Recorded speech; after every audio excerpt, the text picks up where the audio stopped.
In early March 2021, a WhatsApp text screenshot reading, "Text me when you get home XX," became a viral trend, symbolizing a deep-seated fear many share. This message, usually a casual reminder among friends, took on a poignant significance in the wake of Sarah Everard's disappearance. On March 3rd, 33-year-old Sarah, a New York-born marketing executive working in London, vanished after leaving a friend's house in Clapham, South London, heading to her Brixton Hill home. Her journey, supposed to take just 50 minutes, ended abruptly and mysteriously. Sarah, described by loved ones as kind, caring, and dependable, was last seen around 9 p.m. During her walk, she spoke with her boyfriend on the phone for about 14 minutes, choosing brightly lit streets and main roads for her path. But Sarah never made it home, prompting her boyfriend to report her missing the next day. The search for Sarah involved extensive efforts by the London police, focused around Clapham, where she was last spotted. Despite the thorough investigation, there was no trace of Sarah, leading to an urgent public appeal for information. The case's turning point came with the release of a CCTV image showing Sarah on the night she disappeared. This footage, captured by a doorbell camera at 9:28 p.m., was crucial in piecing together her last known movements. The urgency of the situation escalated, with Scotland Yard's Specialist Crime Command taking over the investigation due to its complex nature.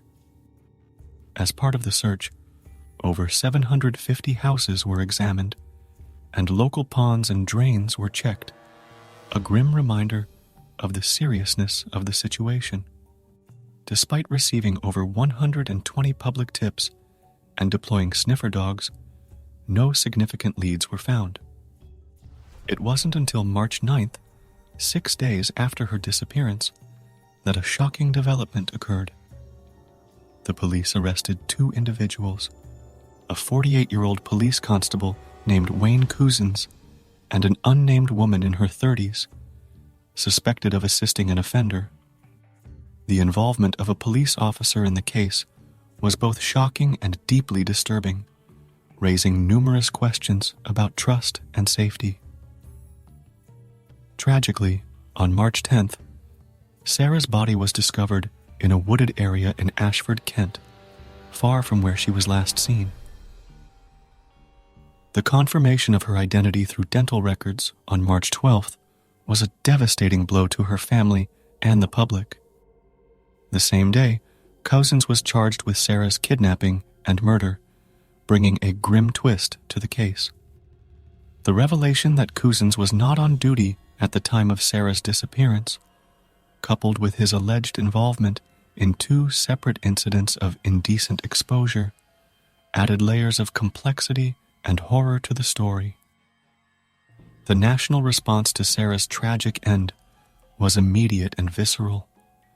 Women across the UK began sharing their own experiences of harassment and fear while walking alone, resonating with Sarah's story. The public's outcry led to a vigil, Reclaim These Streets, where hundreds gathered to mourn and protest, despite COVID-19 restrictions.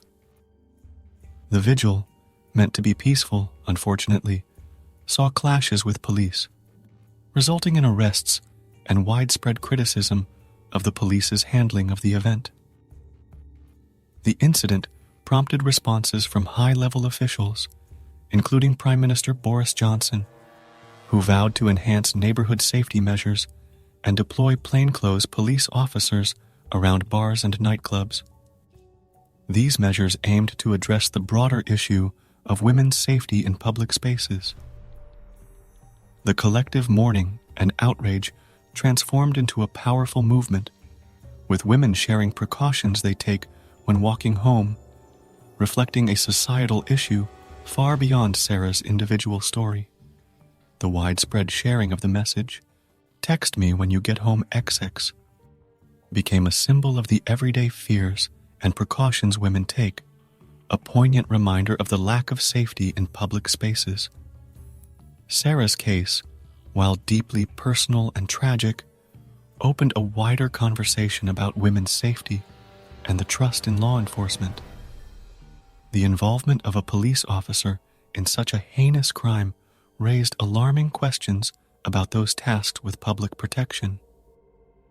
As the case unfolded, the Independent Office for Police Conduct launched an investigation into police actions involving the suspect, adding another layer of scrutiny to the case. The legal proceedings against Cousins moved forward, with the world closely watching. His appearances in court, his demeanor, and the details of the charges against him were followed with intense interest. The judge set a plea hearing date for July 9th and a provisional trial for October 25th, with the trial expected to last up to 4 weeks. This case, while centered on Sarah, symbolized a much larger issue, touching on women's rights, public safety, and trust in law enforcement. This story, as harrowing as it is, reminds us of the importance of community, awareness, and the pursuit of justice. If you're as moved by Sarah's story as we are, please like, share, and subscribe to our channel for more impactful content.